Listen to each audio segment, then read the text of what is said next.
जो जीता वही सिकंदर। दोस्तों, ये कहावत तो आपने जरूर सुनी ही होगी। ये बात दुनिया के महान शासक सिकंदर के नाम पर ही पड़ी, क्योंकि उसको भी हारने की आदत नहीं थी। जी हाँ, हम बात कर रहे हैं उसी महान राजा की जिसने पर्शिया के सदियों से चले आ रहे राज्य का नामो निशान मिटा दिया था। हमेशा जीतने की आदत के साथ ही सिकंदर ने भारत पर भी हमला किया, लेकिन फिर सिकंदर भारत से बिना कुछ कहे ही वापस लौट गया। पर क्या थी वजह कि दुनिया के हर कोने से जीतने वाला सिकंदर भारत से बिना कुछ करे ही लौट गया? क्यों उसने भारत पर राज नहीं किया? आखिर कैसे छोटी सी उम्र में ही सिकंदर की मौत हुई? चलिए जानते हैं हमारी आज की इस वीडियो में महान सिकंदर की गाथा। सिकंदर का जन्म 365 ईसी पूर्व यानी कि 365 BCE मैसेडोनिया के पेला शहर में हुआ था। सिकंदर मैसेडोनिया के राजा फिलिप का बेटा था। सिकंदर के पैदा होते वक्त ही मैसेडोनिया के लोग उसे भगवान का बच्चा मानने लगे थे।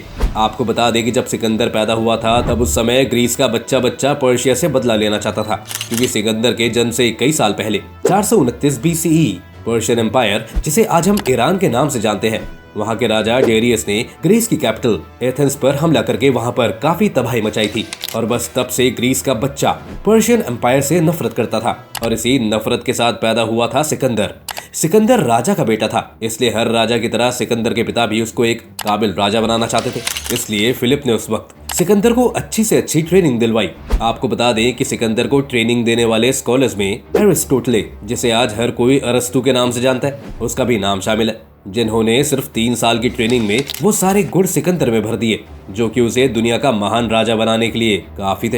एरिस्टोटले ने सिकंदर को सब्र, कटुनीति, हर तरह की समझ दी, और अपनी इसी समझ के बल पर सिकंदर ने सिर्फ 10 साल की उम्र में एक बेकाबू घोड़े बुसेफेल्स को कंट्रोल किया, जो कि आगे तक उसके साथ रहा। एक बार कंट्रोल करने के बाद ये घोड़ा उसका पसंदीदा घोड़ा बन गया था। सिकंदर ने अपनी पढ़ाई के साथ साथ युद्ध करना भी सीखा, और सिर्फ 18 साल की उम्र में अपने पिता के साथ मिलकर युद्ध में भाग लिया और अपनी ताकत से युद्ध को जीत भी लिया था। ये पहला समय था जब सिकंदर ने अपनी मेहनत के साथ साथ अपनी ताकत को भी दुनिया के सामने रखा था, और तब से ही लोगों का विश्वास उसमें और गहरा गया। 336 ईसा पूर्व फिलिप की मौत हो गई, और अपने पिता की मौत के बाद सिकंदर को उनकी गद्दी पर बैठाया गया। बढ़ते वक्त के साथ साथ सिकंदर की पर्शियन एम्पायर के लिए नफरत भी बढ़ने लगी, और उसका मकसद बन गया था पर्शियन एम्पायर को हराना। और इसलिए सिकंदर ने पर्शियन एम्पायर की शक्ति को घटाने के लिए अपनी सेना बढ़ानी शुरू कर दी थी, और ग्रीस के कई शहरों को अपने अधिकार में ले लिया, और वहाँ के कमांडो, आर्मी और सैनिकों को अपनी सेना में शामिल करना शुरू कर दिया था। Battle of ग्रेनिसस। राजा बनने के कुछ समय बाद ही सिकंदर ने पहली बार पर्शिया यानी कि ईरान के दक्षिणी भाग पर हमला बोल दिया था। इस युद्ध में सिकंदर के साथ बहुत छोटी सेना थी, लेकिन ईरानियों की सेना सिकंदर की सेना के मुकाबले कई गुना ज्यादा बड़ी थी। लेकिन फिर भी सिकंदर ने अपनी सूझबूझ और अरस्तु की सिखाई नीतियों के मुताबिक ये युद्ध जीत लिया, और इतिहास के पन्नों में ये बैटल ऑफ ग्रेनिसस के नाम से अमर हो गया। हालांकि ये युद्ध सिकंदर ने जीत लिया था, लेकिन सिकंदर चाहता था कि उसने जिन लोगों को जीता है वो लोग उसे राजा माने। इसलिए सिकंदर ने वहाँ के गवर्नर और छोटे छोटे कबीले के लोगों को अपने हिसाब से काम करने की आजादी दी, जिससे वो बहुत खुश हुए। और इस तरह सिकंदर ने युद्ध के साथ साथ वहाँ के लोगों के मन में भी घर कर लिया। इस तरह दिल जीतने की कूटनीति की वजह से सिकंदर ने पर्शिया के दक्षिणी हिस्सों को मैसेडोनिया के कंट्रोल में ले लिया था। धीरे धीरे सिकंदर ने एशिया के कई हिस्सों पर अपना कब्जा कर लिया, और कुछ छोटी रियासतों ने खुद ही उसके सामने घुटने टेक दिए। Battle of ISIS.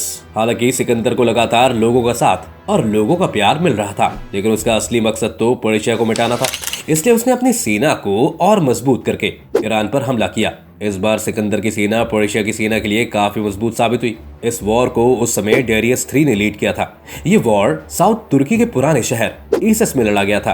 दोनों ही सेना की तरफ से ये काफी बड़ा स्ट्रॉन्ग वॉर था, लेकिन फिर भी सिकंदर की सेना और उसकी रणनीतियों के आगे डेरियस III और उसकी सेना टिक नहीं पाई, और डेरियस अपनी सेना के साथ भाग खड़ा हुआ।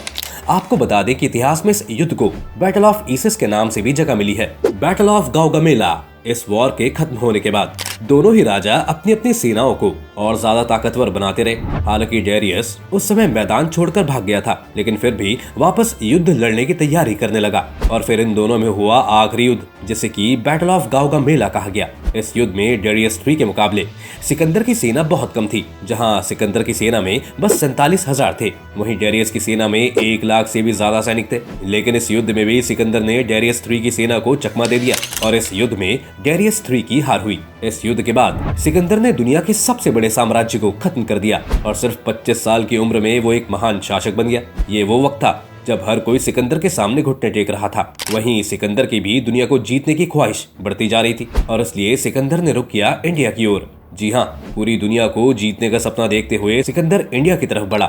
इंडिया पर नजर रखते हुए सिकंदर अफगानिस्तान के रास्ते से इंडिया की तरफ बढ़ने लगा। आपको बता दें कि 326 बीसी में उसने इंडिया की तरफ अपना रुख किया था। जिस वक्त सिकंदर की नजर इंडिया पर पड़ी, उस वक्त इंडिया के पूर्व राज्य जो कि आज पाकिस्तान में मौजूद है, उस पर पोरस का साम्राज्य था। जब सिकंदर अफगानिस्तान के रास्ते इंडिया में आ रहा था, तो तब भारत की सीमा में घुसते ही तक्षशिला के राजा अंबी ने सिकंदर का स्वागत किया और उसकी तरफ दोस्ती का हाथ बढ़ाया। सिकंदर ने अंबी से दोस्ती कर ली, लेकिन सिकंदर का असली मकसद राजा पोरस को हराना था। लेकिन राजा पोरस भी सिकंदर को किसी भी हालत में भारत में राज्य नहीं करने देना चाहता था। ऐसा कहा जाता है कि उस समय सिकंदर ने राजा पोरस के दरबार में अपना एक आदमी भेजकर यह कहलवाया था कि वो अगर सिकंदर को अपना राजा मान लेता है तो वो उनसे युद्ध नहीं करेगा और आसानी से राज करने देगा। लेकिन पोरस को ये कभी भी मंजूर नहीं था और इसलिए उसने सिकंदर का ये प्रस्ताव ठुकरा दिया और बस फिर सिकंदर अपनी सेना लेकर पोरस से युद्ध करने चला गया। Battle of Hydaspes. दोस्तों, इस वॉर के लिए कहा जाता है कि अब तक भले ही सिकंदर हर वॉर जीतता आया था, लेकिन राजा पोरस के साथ का ये युद्ध उसके लिए काफी मुश्किल रहा था। इतिहासकारों के मुताबिक राजा पोरस की सेना में सिकंदर की सेना से ज्यादा बहादुर सिपाही थे। सैनिकों के साथ ही साथ राजा पोरस की फौज में 300 ऐसे हाथी थे जिन्होंने सिकंदर की सेना को बहुत परेशान किया, क्योंकि आज से पहले कभी सिकंदर की सेना ने हाथियों से युद्ध नहीं किया था। लेकिन फिर भी सिकंदर ने हर तरह की स्थिति में युद्ध लड़ने की ट्रेनिंग ली हुई थी, इसलिए उसने बहुत जल्द ही हाथियों से भी मुकाबला करा। इतिहासकारों के मुताबिक राजा पोरस की सेना को सिकंदर ने उतना परेशान नहीं किया जितना कि उनके हाथियों ने किया।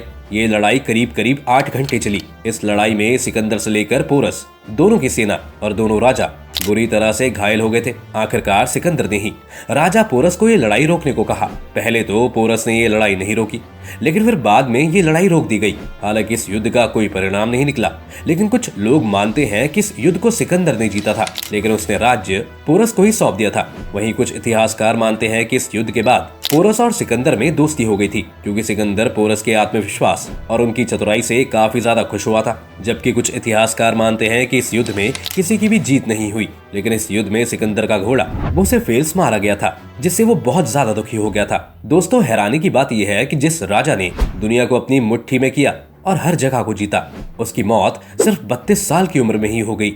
दरअसल 323 ईसी पूर्व में बेबीलोन के इलाके में पहुंचने के बाद अचानक उसकी एक बीमारी से मौत हो गई थी। कुछ इतिहासकारों का मानना है कि उनकी मौत का कारण उनके घावों में होने वाले इन्फेक्शन था और कुछ का मानना है कि उनकी मृत्यु मलेरिया की वजह से हुई थी। इस तरह से दुनिया का महान शासक बहुत ही कम उम्र में दुनिया से चला गया।